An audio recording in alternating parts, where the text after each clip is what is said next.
अस्सलाम वालेकुम रहमतुल्लाहि बरकातहू। लाखों करोड़ों दरूद नबी सल्लल्लाहु अलैहि वसल्लम उनकी हाल पर। अच्छा, मैं ना अज एक घर आया, ए मेरे भाई ने इन्हों की जरा तुम लत्त देखो कि यह देखो सारे टांके लगे।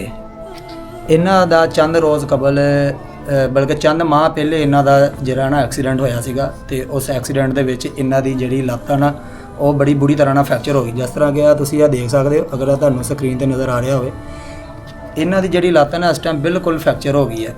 आ एक इन्हों का छोटा जिहा बच्चा वा ते यह मेरी भैन जी सुबह 9 बजे काम पर जाती है तो 3-4 बजे नाल आउंदी है। इन्होंने मैनूं दस्सिया कि उस्मान भाई इस टाइम असी खाण पीण तो भी तंग आ, मैं काम करदी हाँ तो मेरे घर दे विच इस टाइम खाण पीण नूं भी कोई शै नहीं हैगी, बेशक तुसीं आण के देख लो।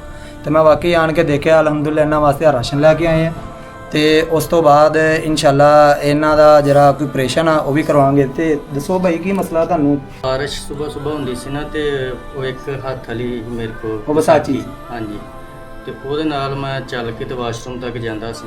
ਉਹ ਮੈਂ ਚੜਨ ਲੱਗਾ, ਮੈਂ ਸੀੜੀ ਇੱਕ ਆਪਣਾ ਜਿਹੜੀ ਹੈ ਤੇ ਉਹ ਉਹਨੂੰ ਤਿਲਕ ਗਈ ਤੇ ਉਹਦੀ ਵਜ੍ਹਾ ਤੋਂ ਮੈਂ ਨਾ ਘਰ ਕੋਈ ਨਹੀਂ ਸੀ ਬਾਜੀ, ਕੰਮ ਤੇ ਸਨ ਤੇ ਫਿਰ ਮਗਰੋਂ ਜਿਹੜਾ ਨਾ ਇਹ भाई दे कहने का मतलब आ कि मेरे घर दे विच कोई बंदा नहीं सी, बारिश हो रही सी तो मैं उठ के ना वाशरूम चला वसाची लैके तो मेरा उतों पैर स्लिप होया, मैं दोबारा डिग्गा तो दोबारा हड्डी जी ना फ्रैक्चर हो गई।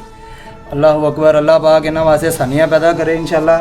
तुसी बाजी आ राशन आ गया, आ मेरी भैन आ पैसे आ फड़ो भाई तो कुछ मैं तुहानूं कोलों पैसे दिंदा ते इंशाअल्लाह जरा ऑपरेशन किन्नी क देर दी कराउणा? ऑपरेशन ਜਦੋਂ ਬਾਈ ਤੁਸੀਂ ਹੈਲਪ ਕਰਨਗੇ ਇਹਨਾਂ ਦਾ ਦੁਬਾਰਾ ਆਪਰੇਸ਼ਨ ਕਰਾਉਣਾ। किन्ने पैसे? आ कुछ आ पैसे भी रखो कोल। ਕਹਿੰਦੇ ਆ 40-50 ਹਜ਼ਾਰ ਲੱਗਣਾ ਦੁਬਾਰਾ ਆਪਰੇਸ਼ਨ ਤੇ। 40-50 हज़ार रुपया लगना। कोई गल नहीं, तुसी मेरी भैन परेशान ना होवो, असी अज आए हैं इंशाअल्लाह असी जिन्नी जल्दी हो सकदा ना अपने भरा वास्ते जड़ा ना कोई ऑपरेशन के पैसे भी करके दिंदे। ठीक है मेरी भैन? ਮਿਹਰਬਾਨੀ ਭਾਈ। हाँ, तुसी टेंशन नहीं लैनी। अल्लाह पाक तुहानूं सेहत देवे जी, तंदुरुस्ती देवे, दोबारा अपने पैरों ते तुहानूं ਚੱਲਣ ਦੀ ਤੌਫੀਕ ਦੇਵੇ ताकि ਤੁਸੀਂ ਬੱਚਿਆਂ ਵਾਸਤੇ ਕਰੋ। ਦੇਖੋ ਨਾ ਛੋਟਾ ਜਿਹਾ ਬੱਚਾ, ਕਿਹਦਾ ਦਿਲ ਕਰਦਾ ਹੈ ਆਪਣੀ ਬੇਗਮ ਨੂੰ ਕੰਮ ਤੇ ਭੇਜਣ ਵਾਸਤੇ। ਮੇਰੀ ਮਜਬੂਰੀ ਹੈ, ਮੇਰਾ ਕੋਈ ਵੀ ਨਹੀਂ ਹੈ ਇਸ ਕੋਈ ਗੱਲ ਨਹੀਂ, ਤੁਸੀਂ ਪਰੇਸ਼ਾਨ ਨਹੀਂ ਹੋਣਾ। ਜਿਹਦਾ ਕੋਈ ਨਹੀਂ ਉਹਦਾ ਅੱਲਾਹ ਵਾਰਸ ਹੈ, ਜਿਹਦਾ ਕੋਈ ਨਹੀਂ ਹੁੰਦਾ ਉਹਦਾ ਰੱਬ ਵਾਰਸ ਹੈ। ਅੱਲਾਹ ਪਾਕ ਦੀ ਜ਼ਾਤ ਨਾ ਕਿਸੇ ਨੂੰ ਜ਼ਰੀਆ ਬਣਾ ਦਿੰਦੀ ਹੈ।